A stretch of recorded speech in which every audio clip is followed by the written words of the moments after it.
Can you imagine being so weak-minded that you take somebody to the ground because they called you a name? So, if you don't need anything... I wasn't in your way until you stopped, dumb. Okay.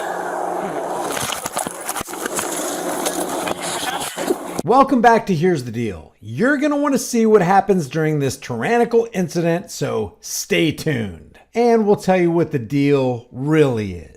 Here's the deal. Here's the deal. Here's the deal. So here's the deal.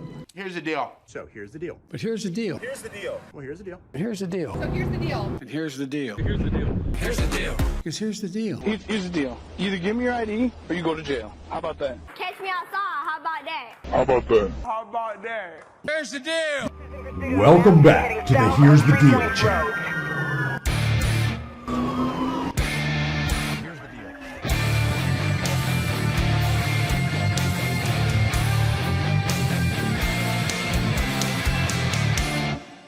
Apparently, the entire Phoenix Police Department is so corrupt that they've been under investigation by the Department of Injustice since August 5th, 2021.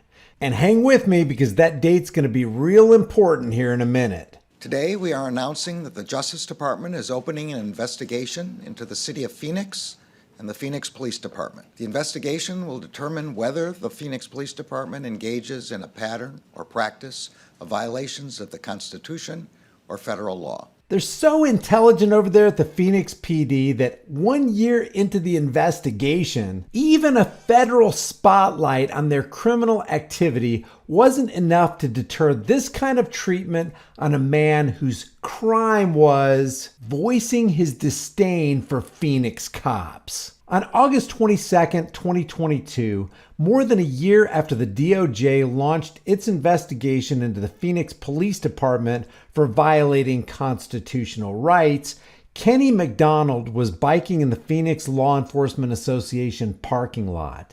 That's also known as PLEA. While an officer was parked in that lot, Kenny rode by and verbally insulted him. Have a good day.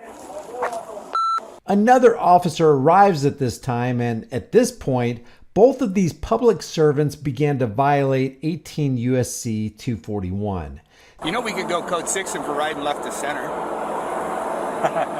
We could. They literally conspire on camera against Kenny's right to air his grievances against government officials. These poor little fragile officers claim that Kenny continued to verbally berate them. And because their egos are so tender and frail, well, they just had to abuse their power and pull the violence card out on him.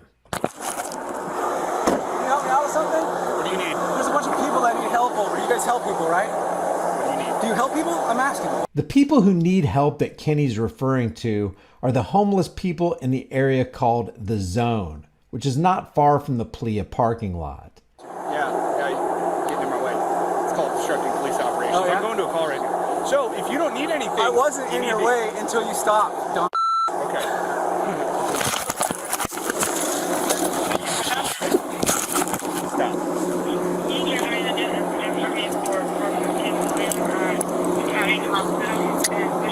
The cops generously fit Kenny with a shiny pair of torture cuffs and throw him into the back of the police cruiser. Now keep in mind this tyrannical action against Kenny, and who knows how many others that we don't know about, happened while this same police department is being scrutinized and investigated by the Department of Injustice.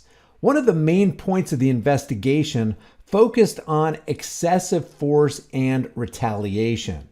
Since it began, the DOJ finalized its investigations against two other departments, the Louisville Metro Police Department in March of 2023 and Minneapolis just this month. Those investigations concluded that, quote, LMPD violates the rights of people engaged in protected speech critical of policing, end quote. In the Minneapolis investigation, they concluded, quote, criticism of officer, even with profanity, is protected speech. They went on to say, quote, nevertheless, MPD officers routinely respond to protected speech with arrests and with force. Kind of what the Phoenix Police Department continues to do. I called him a dumb, and it's very clear, that sent him over the edge. Yeah, he arrested me. But we're not done with Kenny's story just yet, because it gets even worse, like George Orwell 1984 worse. And it has everything to do with this gadget right here. After being thrown into the back of the cop car, several other tyrants show up, but they bring with them a digital fingerprint scanner. Turn away from me. What? Turn away from me. Why? I'm going to take your fingerprint. I'm not going to give you my fingerprints, man. It's not up to you. I know, but I'm just not going to. Well, it's not up to you. Okay, I know. All right, we'll pull you out and we'll force you then. I'll get out. Okay, we're going to force you. Force me all you want. I was trying to be nice. It's like the kidnapper saying, I was just trying to be nice. Trying to be nice? You're trying to force me to be somewhere I don't want to be, and you're trying to force me to do things I don't want to do. How is that trying to be nice? Unless you're a certified psychopath. Guess what the Phoenix Police Department policy is regarding a suspect refusing fingerprints?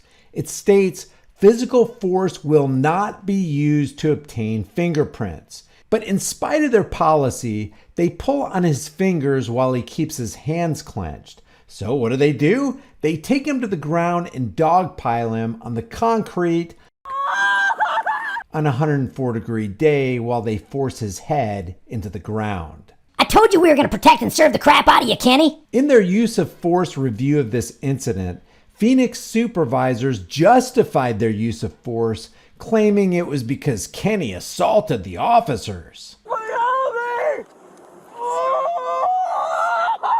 After 3 minutes on the hot concrete, the Thin Blue Line gang took pictures of Kenny's face. There's no doubt that the same thing will be revealed in the Phoenix investigation, but the investigation into the Minneapolis Police Department concluded, quote, MPD uses unnecessary force, including for failure to comply with orders immediately. They also said MPD's inadequate force review system contributes to its use of excessive force, and that, quote, the lack of proper force review is dangerous. Kenny was initially booked on charges of obstructing government operations, criminal trespass, and aggravated assault. It took 10 months, but all the charges have been dropped, and Kenny's lawsuit payout is likely to be a big one. But the cops won't learn, because not a penny of the settlement will come out of their paychecks or their pensions. If you're tired of this tyranny, leave your thoughts about this for the world and the global thought police in the comments section below. If you like this video, maybe you'll like some of my others. Check out my most popular playlist and the Right to Travel playlist. I also have a rights memorization playlist. With it, in no time, you'll be able to memorize the Bill of Rights and other laws of the land that'll help you when you're confronting tyrants. If you want to support the channel, become a member today for only $2.99 a month and grab a hard-hitting, conversation-starting design from the store you can put on a shirt, hoodie, mug, cell phone case, whatever you want. The links are in the description. Remember, freedom is dangerous. The only thing more dangerous is not having it. I'll see you in the next video.